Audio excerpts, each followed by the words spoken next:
Okay guys, let's make these boring pins beautiful. So let's get started. So guys, I have painted these pins with the help of the nail paint. Let's add some more details. Now let's go. So guys, I have taken the pen which is white in color and these two nail paints. So let's begin. So guys, I have taken the nail paint on its brush and I have taken a pin here and apply the nail paint on the tip of the pin like this. Okay, like this. We have to do this with a pin. We have to do like this.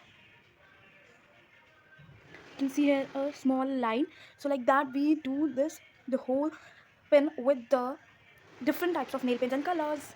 So like this we have to color the whole pen with the help of pen. So like that we also have to make similar pens with the different colors. So on the pink pen I applied the pink glitter nail paint. So like this I have applied one coat of the glitter nail paint on that pink one pen.